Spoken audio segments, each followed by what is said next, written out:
नमस्कार दोस्तों, स्वागत है आपका स्टडी फॉर सिविल सर्विसेज में। वीडियो को पूरा देखिए। कोई भी आपका फीडबैक है, कोई सजेशन है, तुरंत वीडियो में कमेंट करके जरूर बताइए। अच्छा लगे तो वीडियो लाइक जरूर कर लीजिए और ऐसे वीडियो लगातार फ्री में पाने के लिए चैनल को तुरंत सब्सक्राइब कर लीजिए और बेल आइकन को जरूर टैप कर लीजिए ताकि आगे भी सारे वीडियो आपको मिलते रहे। यूट्यूब में फॉलो करते हैं तो प्लीज ये वाला फ्री टेलीग्राम चैनल जरूर ज्वाइन कर लीजिएगा। सारे नोटिफिकेशन, सारे अपडेट यहीं पे आते हैं, ध्यान रखिएगा। स्टडी फॉर सिविल सर्विसेज का कोई भी पेड ग्रुप अगर आपको ज्वाइन करना है तो सिर्फ 856480560660897523864455 यही नंबर है हमारे, सिर्फ जहां पे कॉल या व्हाट्सएप कर सकते हैं। इंस्टाग्राम पे हमारा पेज जरूर फॉलो कर लीजिएगा, studyforcivil.services है। ट्विटर पे हमको जरूर फॉलो कर लीजिएगा, @studyforcivils है। सारे क्वेश्चन अटेम्प्ट करिए और स्कोर अपना तुरंत कमेंट करके बताइए। दोस्तों नमस्कार, स्टडी फॉर सिविल सर्विसेज में आप सभी का स्वागत है। यूपी पीसीएस प्रीलिम्स एग्जामिनेशन 2025 की पेड क्विज हम लोग देख रहे हैं, इसको कंटिन्यू करेंगे। कई सारे वीडियोस ऑलरेडी कवर हो चुके हैं, आपने नहीं देखा है तो आप उसको प्लीज देखें। काफी एक्सपेक्टेड क्वेश्चंस हैं जो एग्जामिनेशन के लिए इंपॉर्टेंट हैं और देखे जाएंगे आपके एग्जामिनेशन में। ठीक है, स्टार्ट करते हैं आज का वीडियो आज के फर्स्ट क्वेश्चन के साथ। फर्स्ट क्वेश्चन पूछा गया है, take the right path, my health my right. ये थीम है विश्व एड्स दिवस का 2024। तो एड्स डे मनाते हैं, जो एड्स की बीमारी है ना, उसके बारे में अवेयरनेस फैलाने के लिए प्रतिवर्ष 1 दिसंबर को। ठीक है, तो ये जो है थीम ध्यान रखेंगे। ऑप्शन डी हमारा करेक्ट हो जाएगा। नेक्स्ट है कि हाल ही में किस अभिनेता को 55 में ये IFFI है ना, ये हमने पहले भी डिस्कस किया हुआ है कि हमारा जो ये फिल्म फेस्टिवल है गोवा में आयोजित हुआ था। ठीक है, तो इसको ध्यान रखेंगे।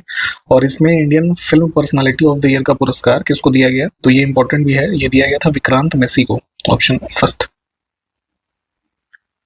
नेक्स्ट है, नवंबर 2024 में स्विट्जरलैंड स्थित इंटरनेशनल माइंड स्पोर्ट्स एसोसिएशन है ना, कुछ मानसिक गतिविधियां, एडवेंचरस जो चीजें हैं उसको कंडक्ट करवाने के लिए बॉडी रिस्पॉन्सिबल है। ठीक है, तो हेडक्वार्टर है इसका स्विट्जरलैंड में और भारतीय इसके अध्यक्ष नियुक्त हुए थे, इस वजह से ये चर्चा में था। तो नंदन कुमार झा, ठीक, ध्यान रखेंगे ऑप्शन बी।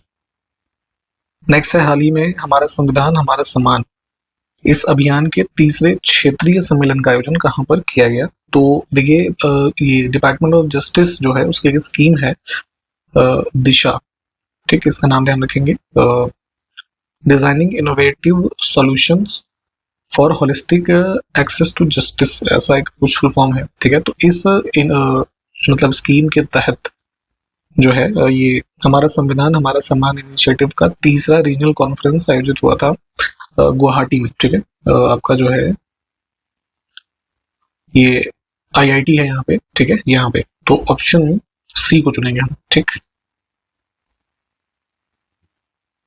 नेक्स्ट है, हाल ही में संयुक्त राष्ट्र पर्यटन संगठन ने किस राज्य के धुड़ मारस गांव को सर्वश्रेष्ठ पर्यटन गांव के रूप में नॉमिनेट किया है। तो UN की एक बॉडी है रूरल डेवलपमेंट के रेफरेंस में, तो ये चुना गया है छत्तीसगढ़ का गांव है हमारे। Option C. ठीक है, नाम ध्यान रखेंगे, इंपॉर्टेंट है, पूछा जा सकता है आपसे।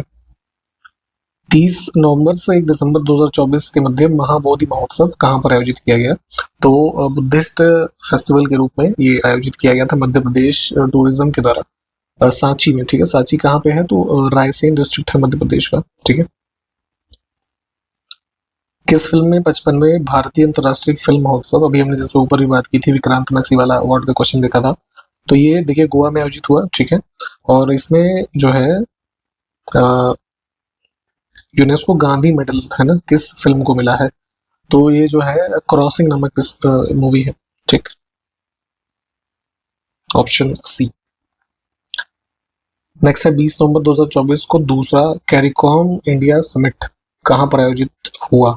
देखिए कैरिकॉम जो है ये बेसिकली एक 21 देशों का समूह है। ठीक है, ग्रुप ऑफ 21 कंट्रीज। अब इसमें जो है कई सारे वो हैं, मतलब जो है कह सकते हैं पिलर्स, जो शॉर्ट फॉर्म बना ना कैरिकॉम, तो इसमें जैसे पहला सी से कैपेसिटी बिल्डिंग, ए से एग्रीकल्चर, फिर आर से रिन्यूएबल एनर्जी, तो ऐसे पूरा ये शॉर्ट फॉर्म बनाया गया है, तो इसको थोड़ा देखिएगा अलग से। ठीक है, तो सेकंड इंडिया कैरिकॉम समिट जो है आयोजित हुआ था गुयाना में है ना, इसकी सिटी है जॉर्ज टाउन यहाँ पे।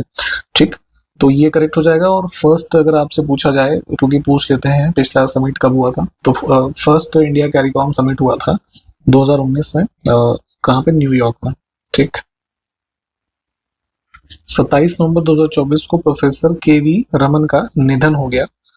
तो डेट याद रखेंगे, कौन थे ये है ना, एज अ प्रोफेशन की बात करें तो ये आर्कियोलॉजिस्ट थे काफी फेमस। ठीक है, ऑप्शन बी। नेक्स्ट है उत्तराखंड के मुख्यमंत्री पुष्कर सिंह धामी ने 1 दिसंबर 2024 को राज्य के किस शहर में राज्य स्तरीय खेल महाकुंभ का शुभारंभ किया है? तो कई सारे स्पोर्ट्स इवेंट्स वाला ये इनिशिएटिव लॉन्च किया गया था देहरादून से, ऑप्शन बी। हिस्ट्री का एक क्वेश्चन देखेंगे, राजा सवाई जयसिंह ने खगोलीय पर्यवेक्षण शालाओं का निर्माण कहाँ पर नहीं करवाया था? देखिए दिल्ली में है जंतर मंतर, है ना, जो एस्ट्रोनॉमिकल ऑब्जर्वेटरीज उस समय के हिसाब से इसके रूप में स्थापित की गई। तो इनकी स्थापना सवाई राजा जयसिंह जो थे इन्होंने करवाई थी। तो 5 स्थान है जहां पर इनकी स्थापना हुई है, दिल्ली, जयपुर, उज्जैन, मथुरा और वाराणसी। ठीक है, तो इन विकल्पों में से पटना ऑड हो जाएगा। ठीक है, तो 5 स्थलों के नाम ध्यान रखें। नेक्स्ट है भारत सरकार के द्वारा विज्ञान एवं औद्योगिक अनुसंधान परिषद CSIR, जो अभी एक प्रोमिनेंट संस्था है ना साइंटिफिक रिसर्च के क्षेत्र में, तो इसकी establishment basically British time period में हुई थी, आपको जो है सितंबर 1942। ठीक है, ये एक गवर्नमेंट ऑफ इंडिया के अधीन ऑटोनॉमस बॉडी है ना, जो साइंटिफिक और इंडस्ट्रियल रिसर्च के क्षेत्र में कार्य करती है। प्राकृतिक संरक्षण हेतु विश्वव्यापी कोष की स्थापना 1961 में हुई, इसका मुख्यालय कहाँ पर स्थित है? ठीक है, काफी इंपॉर्टेंट एक संस्था है, world wide fund for nature. तो ये जो है इसका ये हेडक्वार्टर है यहाँ पे स्विट्जरलैंड में, ग्लैंड नामक एक जगह। ठीक, इसका एक वो भी पूछा जाता है, किसी बार एग्जाम में पूछा गया है कि WWF का जो लोगो है उसमें कौन सा जीव है ना, तो ये ब्लैक पांडा। ठीक है, सर्च करके देख लीजिएगा एक बार। नेक्स्ट है भारतीय सॉफ्टवेयर प्रौद्योगिकी पार्क की स्थापना इसमें से किस वर्ष में हुई थी? तो मिनिस्ट्री ऑफ ये इलेक्ट्रॉनिक्स और IT वाली जो है ना, इन्होंने इसकी स्टैब्लिशमेंट की थी 1991 में। ठीक, ऑप्शन फर्स्ट। ठीक है, आपको ये बताना है कि किस शहर में स्थित है, सिटी, कमेंट करके बताइए। नेक्स्ट है भारत सरकार का सूचना प्रौद्योगिकी अधिनियम IT एक्ट, है ना, सबसे पहले कब बना था? तो ये बना है वर्ष 2000 में। ठीक है, इसमें 2019 में भी कुछ अमेंडमेंट्स हुए मेजर, और रिसेंट में भी हुए हैं, तो इसको भी देखेंगे, ऑप्शन फर्स्ट। नेक्स्ट है भारत सरकार के द्वारा नेशनल ई-गवर्नेंस प्लान, इसको अप्रूवल कब मिला था? तो एडमिनिस्ट्रेशन में और जो सर्विसेज हैं मतलब लोगों को कह सकते हैं उसके टाइमली डिलीवरी के पर्पज में ये अप्रूवल मिला था ई-गवर्नेंस प्लान को मई 2006, ऑप्शन फर्स्ट। नेक्स्ट है माउंट गॉडविन ऑस्टिन कहाँ पर किस रेंज में स्थित है? तो इसी का अन्य नाम है K2। ठीक, हिमालयन रेंजेस स्पेशली जब हम क्वेश्चन देखें, आप पढ़ भी रहे हो तो इसको मैप के साथ लोकेट किया करिए, तो ये अच्छे से याद रहेगा लंबे समय तक। ठीक है, तो नॉर्दर्न इंडिया में जो हमारी काराकोरम रेंजेस हैं, ठीक है, ये इसका भाग है। ठीक, ऑप्शन सी। नेक्स्ट है काम के बदले अनाज की योजना कब शुरू की गई थी? Food for work programme. तो बेसिकली अनस्किल्ड लेबर कर पाने की स्थिति में जो लोग थे ग्रामीण क्षेत्रों में, उनके लिए ये स्कीम स्टार्ट की गई थी अराउंड 1977। ठीक है, तो डी ऑप्शन हो जाएगा। ठीक, 5th 5 प्लान। और इसमें एक चीज ये ध्यान रखेंगे कि ये जो स्कीम है कह सकते हैं, तो ये बाद में मर्ज हो गई थी, जो हमारा 2005 का ये नरेगा एक्ट है ना, Mahatma Gandhi national rural employment act, तो उसमें जो देखता 100 दिन का जो रोजगार है, तो उसी के क्रम में फिर ये चीजें मर्ज हो गई उसमें। नेक्स्ट है कोरियोलिस बल के बारे में कौन सा कथन सही नहीं है? बहुत ध्यान से देखा कि सही पूछा गया है या गलत। ठीक है, तो पृथ्वी आपको पता है रोटेट करती है, तो उसी के रोटेशन के वजह से उत्पन्न होने वाला एक बल है कोरियोलिस फोर्स, है ना, तो अफेक्ट करता है ये विंड और ओशन जो करंट्स हैं इनके मूवमेंट्स को। ठीक, तो अब इसी की उपस्थिति के बारे में लिखा है कि जो हमारा जैसे अर्थ है ये पोलर रीजन है, इन एरियाज में अधिकतम होता है, इक्वेटर 0 डिग्री पे न्यूनतम या अनुपस्थित होता है। ठीक है, उत्तरी गोलार्ध में हवा को सही दिशा नहीं, बेसिकली थोड़ा सा करेक्शन करेंगे, ये होता क्या है कि जैसे इसके मूवमेंट के वो होते हैं मतलब दिशाएं, है ना, तो पृथ्वी आपको पता है जैसे हमारा ये नॉर्दर्न हेमिस्फीयर है, साउदर्न हेमिस्फीयर है, तो नॉर्दर्न हेमिस्फीयर में क्या होता है कि जो विंड है उसकी मूवमेंट को वो राइट डायरेक्शन में ले जाता है। ठीक है, तो उसी का यहाँ पे ट्रांसलेशन गलत है, ये राइट होगा। ठीक है, इंग्लिश का भी दिखाते हैं आपको, और लिखा है कि सी ऑप्शन में ये हवा को सही नहीं, यहाँ पे भी मतलब राइट ही होगा। दक्षिण दिशा, उसमें विक्षेपित करता है दक्षिणी गोलार्ध में, तो ये गलत है। दक्षिणी जब नॉर्थ में आपको दिख रहा है ना यहाँ पे कि राइट डायरेक्शन में ले जा रहा है, तो साउथ में क्या होगा कि वो लेफ्ट डायरेक्शन में होगा, है ना। तो इसका जो एक मतलब कैसे ऑपरेट होती है, इसको बुक्स में अपने नोट्स में से भी देखेंगे कोरियोलिस फोर्स को, बेसिक इन्फॉर्मेशन यहाँ पे जो थी इस क्वेश्चन के हिसाब से, तो उसमें ऑप्शन सी जो है वो गलत है, ठीक।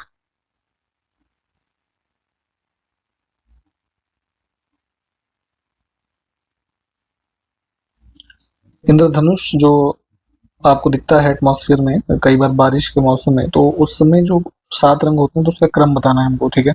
तो हमसे क्वेश्चन ये भी पूछा जाता है कि प्रकाश की किन एक्टिविटीज की वजह से रेनबो बनता है, तो कॉम्बिनेशन ऑफ रिफ्लेक्शन और डिस्पर्जन ऑफ लाइट, है ना, जो वाटर ड्रॉपलेट्स होती हैं उसमें होने के कारण ये बनता है। तो विबिग्योर इसको शॉर्ट फॉर्म में हम बोलते हैं ना, ठीक है। तो violet, indigo, blue, green, yellow, orange, red, तो ऑप्शन डी।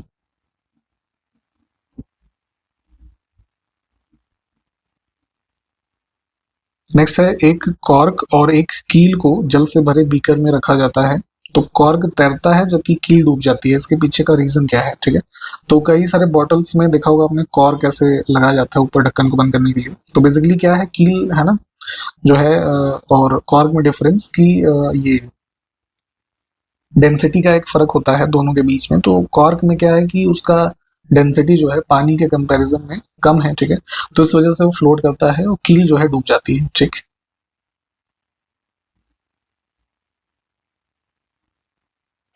इसमें से किस वैज्ञानिक ने दो आवेशित कणों के बीच आकर्षण प्रतिकर्षण बल को नियंत्रित करने वाला सिद्धांत प्रस्तुत किया था, ठीक है।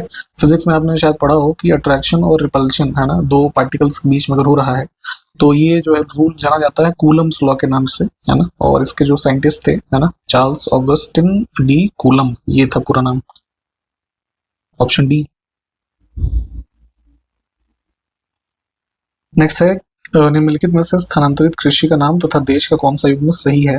जैसे इंडिया में फेमस है झूम कल्टीवेशन, ठीक है, हमने पहले भी इसके बारे में कई सारे क्वेश्चंस में देखा है, ये अलग अलग क्षेत्रों में इसको अलग नाम से जानते हैं हम, जैसे, ठीक है। तो झूम हो गया, कुमारी हो गया, तो उसी में से एक है वात्रा, है ना। वात्रा इंडिया में किया जाता है राजस्थान वगैरह के रीजन में, ठीक है, ये गलत है। इसके अलावा लडांग ठीक है, कोनकू ठीक है। तो विश्व स्तर के भी लिस्टिंग्स को देखिए, इसमें 1 और 3 सही है। नेक्स्ट है कि सोनोरन क्या है। सोनोरन एक डेजर्ट एरिया है नॉर्थ अमेरिका और मैक्सिको के रीजन्स में, इसका क्षेत्रफल कह सकते हैं पाया जाता है। उस नदी का नाम बताना है जो लद्दाख श्रेणी तथा जास्कर के बीच में बहती है, मैप पे लोकेट करेंगे इसको। और इसकी कई सहायक नदियां हैं जिसमें से गिलगिट, गुमल, काबुल आदि हैं, ठीक है। तो ये हमारी इंडस रिवर की बात हो रही है, ठीक, ऑप्शन फर्स्ट। ब्लीचिंग पाउडर जो है जानते होंगे आप, तो इसमें पानी मिलाने पर कौन सी गैस निकलती है। तो बेसिकली क्या होता है, कैल्शियम हाइपोक्लोराइट होता है ब्लीचिंग पाउडर, ठीक है। इसमें वाटर का रिएक्शन करने पर कैल्शियम हाइड्रोक्साइड और क्लोरीन गैस बनते हैं, ठीक है। तो क्लोरीन गैस निकलेगी, ऑप्शन सी। कुछ पुस्तकों के राइटर्स के नाम भी पूछे जाते हैं, उसी में से एक है हाफ ऑफ व्हाट आई से, एक स्पेकुलेटिव फिक्शन बुक है। इसके रचयिता कौन है, तो काफी फेमस राइटर हैं Anil Menon, option C. Next है कि किसी परमाणु में न्यूट्रॉनों की संख्या किसके बराबर होती है ना। तो जैसे जो केमिकल एलिमेंट्स हम पढ़ते हैं, तो उसमें से अगर आपको किसी परमाणु के न्यूट्रॉन्स की संख्या ज्ञात करनी है, तो आप जो उसका मास नंबर है उसमें से सब्सट्रैक्ट कर दीजिए एटॉमिक नंबर, ठीक है। तो ऑप्शन फर्स्ट।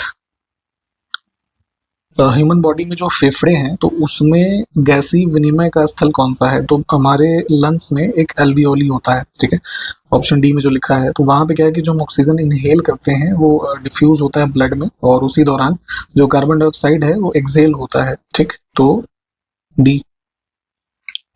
नेक्स्ट है, इसमें से किस प्रकार का कांच पराबैंगनी किरणों को काट सकता है, यानी कि रिफ्लेक्ट कर सकता है, कह सकता है। तो जैसे क्रुक्स ग्लास इसमें जो है ना, डी ऑप्शन में, इसमें क्या होता है, ये सीरियम ऑक्साइड, ठीक है। तो ये ध्यान रखिएगा, कई बार ये भी पूछ लेंगे कि इसमें क्या पाया जाता है। तो सीरियम ऑक्साइड होता है जो अब्जॉर्व करता है यूवी रेडिएशन जो आ रहे हैं इन ग्लास पे, जब ये पड़ेंगे, ठीक है। तो आजकल जैसे आपने देखे हो शायद कि जो सन ग्लासेस वगैरह बनते हैं, तो उसमें इसको, इस वाले लेंस को यूज करते हैं ग्लासेस को, जो प्रोटेक्ट करता है हमारी ह्यूमन आईज को, ठीक। नेक्स्ट है कि शीत प्रकोष्ठ में फल भंडारण दीर्घ भंडारण जीवन देता है क्योंकि, जैसे कोल्ड स्टोरेजेस आपने शायद देखे हों, ठीक, जहाँ पे फ्रूट्स को स्टोर करके रखा जाता है जिससे उनकी ड्यूरेबिलिटी बढ़ जाती है, ठीक है। तो होता क्या है कि कोल्ड चैम्बर मतलब जैसे ये बड़े बड़े ऐसे हॉल्स होते हैं जहाँ पे एनवायरनमेंट काफ़ी कूल है टेम्परेचर के कारण। तो उस कंडीशन में क्या होता है कि जो फ्रूट्स का ये मेटाबॉलिक प्रोसेस है ना, और उस फ्रूट्स में भी काइंड ऑफ रेस्पिरेशन होता है तो उसकी रेट को स्लो कर देता है, ठीक है। तो इससे उसका जो जो चीज़ 10 दिन में खराब होगी, तो टेम्परेचर भी अनुकूल है तो उसका जीवन काल बढ़ जाता है, ठीक है ना। नेक्स्ट है कि इसमें से किस चीज़ को डॉप्सन यूनिट में मापते हैं, ठीक है। तो ये ओजोन, स्ट्रेटोस्फेरिक ओजोन है ना, और ये चूंकि स्ट्रेटोस्फेयर में पाई जाती है, आप जानते हैं ओजोन, तो ऑप्शन बी।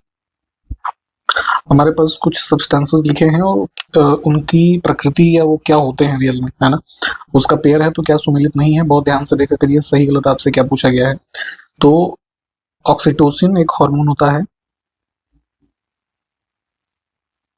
एस्पार्टेम जो है आर्टिफिशियल स्वीटनर के रूप में यूज करते हैं, नियोप्रीन एक सिंथेसाइज रबर आर्टिफिशियली, रेयन को लिखा है मॉडिफाइड स्टार्च, तो ये बेसिकली काइंड ऑफ कह सकते हैं सेमी सिंथेटिक फाइबर है, स्टार्च नहीं है, ठीक है। तो ये गलत है। एक इन्फॉर्मेशन यहाँ पे आपको देना चाहेंगे हमारे पेड ग्रुप्स के बारे में।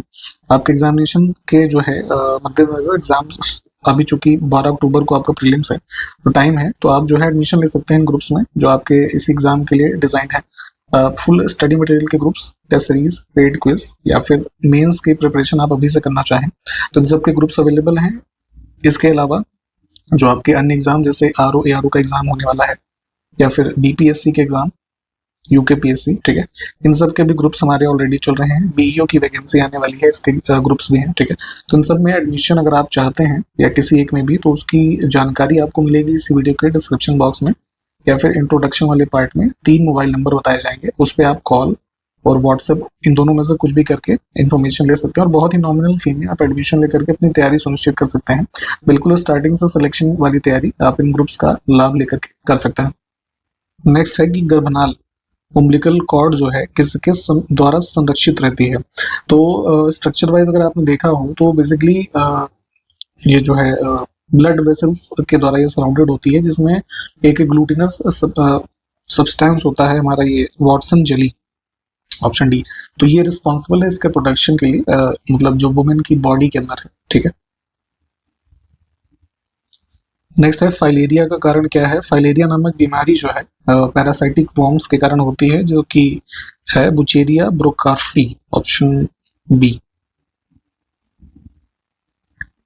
नेक्स्ट है पेंडुलम क्लॉक्स आपके घरों में होंगी, आपने देखी होंगी, है ना, ऐसे एक लॉन्ग ऑब्जेक्ट जो मूव करता है, ठीक है। तो लिखा है कि पेंडुलम की घड़ियां गर्मियों में धीमी क्यों हो जाती है, तो थोड़ा सा डिफरेंस आ जाता है समर से, जैसे अभी वर्तमान गर्मियों का मौसम चल रहा है। तो होता क्या है कि मेटल होता है तो मेटल एक्सपैंड करता है ना, गर्मियों में, तो इंक्रीज इसी होने के कारण जो इसकी लंबाई बढ़ जाती है तो ये जो है मार्जिन आता है।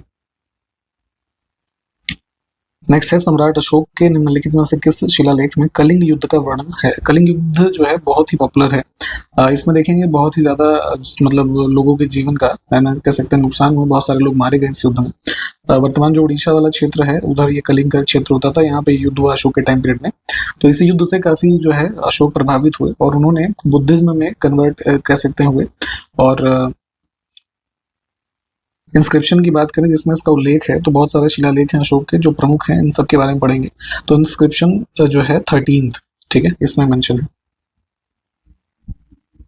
चंद्रगुप्त मौर्य ने प्राचीन भारत के निम्नलिखित में से किस राजवंश को उखाड़ फेंका और मौर्य साम्राज्य की स्थापना की थी। तो मगध रीजन में जो है नंद शासक जो लास्ट था ये आपका धनानंद, ठीक है।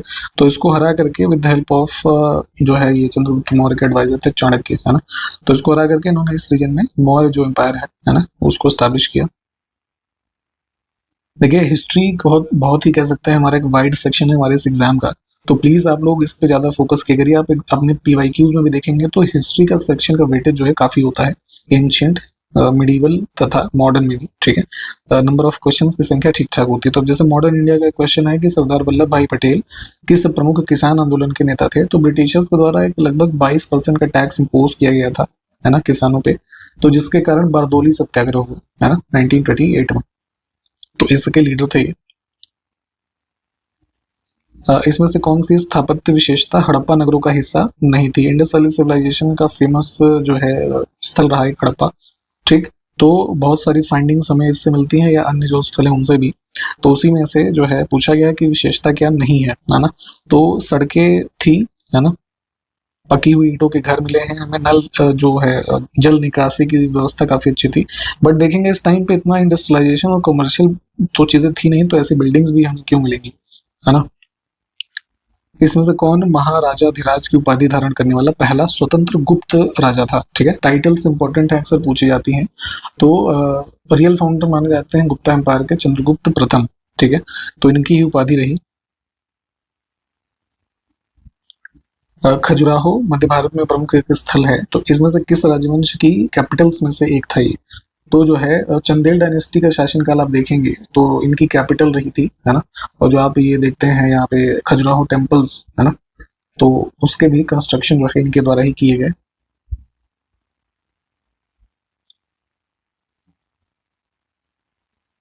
विजयनगर साम्राज्य साउथ इंडिया में बहुत फेमस रहा, जैसे हरिहर एंड बुक्का के द्वारा देखेंगे यहाँ पे चीजें स्टार्ट की गई।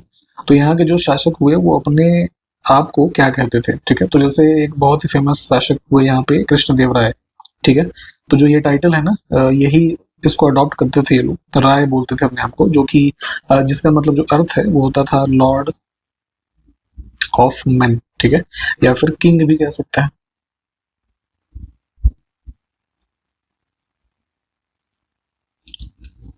नेक्स्ट है चंद्रगुप्त द्वितीय के शासन के संबंध में कौन सा कथन सही है या गलत है? सॉरी, गलत तो नहीं, सही है पूछा गया है, ठीक है। तो इसको ध्यान से देखिए। चंद्रगुप्त द्वितीय ने विक्रमादित्य की उपाधि धारण की। कालिदास और अमर सिंह उनके दरबार का हिस्सा थे, ठीक है। तो इसका उत्तर आपको बताना है हमें कमेंट करके, ठीक। और जो भी अन्य क्वेश्चंस पूछे गए हैं उसका उत्तर भी बताना है आपको। हमने कई सारे मैप के क्वेश्चन देखे हैं, तो उसको साथ के साथ ही मैप पे लोकेट करेंगे, जिससे वो अच्छे से याद रहेगा। पेड ग्रुप्स की इन्फॉर्मेशन आपको दी गई है, अभी भी आपके पास पूरा समय है, आप इन चीज़ों का लाभ ले सकते हैं। आपके जो एग्जामिनेशन ओरिएंटेड ग्रुप्स हैं इसमें एडमिशन लेकर के, ठीक है। किसी भी जानकारी के लिए हमारे 3 मोबाइल नंबर हैं इसी वीडियो के डिस्क्रिप्शन बॉक्स में या इंट्रोडक्शन वाले पार्ट में भी मिल जाएगा। उस पर आप कॉल या व्हाट्सएप करके इन सब जानकारियों को ले सकते हैं। इन्हीं सब बातों के साथ हम यहाँ पे इस वीडियो को समाप्त करते हैं। जो भी क्वेश्चंस आगे हैं उसको हम अगले वीडियो में देखेंगे। तब तक के लिए नमस्कार, जय हिंद।